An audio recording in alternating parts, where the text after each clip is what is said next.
Hello दोस्तों, मैं गुलाब की स्वागत करता हूँ। आज की बताऊंगा 26 मई 2022 की करंट अफेयर से रिलेटेड प्रश्न। तो प्लीज़ इस वीडियो का बनता जरूर देखें। चलिए वीडियो को शुरू करते हैं। तुम्हारा पहला प्रश्न है, विश्व थायराइड दिवस 25 मई 2022 को मनाया गया। इसकी शुरुआत किस वर्ष हुई थी? तो इसका right answer option number B 2008। तो इसकी शुरुआत जो हुई थी 2008 में हुई थी। तो विश्व थायराइड दिवस 25 मई 2022 को मनाया गया है और इसकी शुरुआत जो हुई थी वो 2008 में हुई थी। तो चलिए नेक्स्ट प्रश्न की ओर चलते हैं। दूसरा प्रश्न और इंपोर्टेंट प्रश्न, हाल ही में जारी विश्व वायु शक्ति सूचकांक में भारतीय वायुसेना का स्थान क्या रहा है? तो इसका right answer option number C 3 तीसरा स्थान रहा है। भारतीय वायुसेना का जो स्थान रहा है तीसरा स्थान रहा है। तो हाल ही में जो जारी विश्व वायु शक्ति सूचकांक में जो है भारतीय वायुसेना का जो स्थान रहा है वो तीसरा स्थान रहा है। तो चलिए नेक्स्ट प्रश्न की ओर चलते हैं। तीसरा प्रश्न और इंपोर्टेंट प्रश्न, हाल ही में सिरुई लिली महोत्सव 2022 का चौथा संस्करण का आयोजन किस राज्य में किया जा रहा है? तो इसका right answer option number C Manipur. तो हाल ही में जो है सिरुई लिली महोत्सव 2022 का चौथा संस्करण का जो आयोजन जो है वो मणिपुर राज्य में किया जा रहा है। तो चलिए नेक्स्ट प्रश्न की चलते हैं।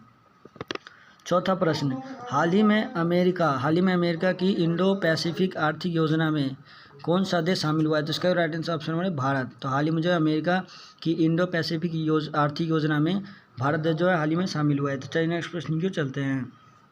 पांचवा प्रश्न और इम्पोर्टेंट प्रश्न, कौन सा राज्य स्वास्थ्य सेवाओं के लिए वर्ष 2022 में ड्रोन लॉन्च करेगा? तो इसका right answer option number B Uttarakhand. तो उत्तराखंड राज्य जो है वो स्वास्थ्य सेवाओं के लिए 2022 में जो है ड्रोन लॉन्च करेगा। तो चलिए नेक्स्ट प्रश्न की ओर चलते हैं।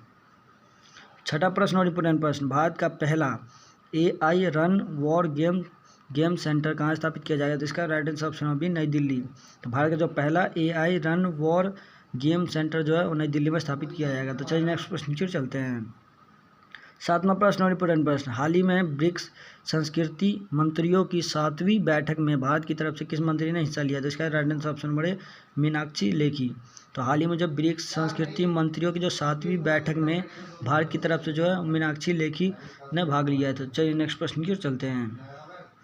आठवां प्रश्न और इम्पोर्टेंट प्रश्न, हाल ही में IPL इतिहास में 700 चौके लगाने वाले पहले खिलाड़ी कौन बने? तो इसका राइट आंसर ऑप्शन नंबर है शिखर धवन।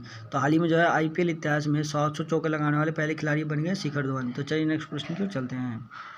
नौवां प्रश्न और इम्पोर्टेंट प्रश्न, हाल ही में JSW1 प्लेटफॉर्म्स का CEO किसे नियुक्त किया गया? तो इसका right answer option number C Gaurav Sachdeva.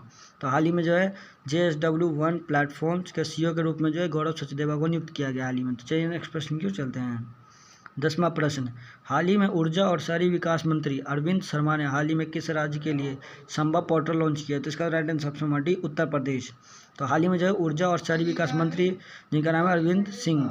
तो हाल ही में जो ऊर्जा और शहरी विकास मंत्री अरविंद सिंह जिन्होंने हाल ही में जो है उत्तर प्रदेश राज्य के लिए संभव पोर्टल लॉन्च किया है। तो अगर आपको वीडियो अच्छी लगे तो प्लीज़ हमारे चैनल सब्सक्राइब करें, बेल आइकन जरूर दबाएं।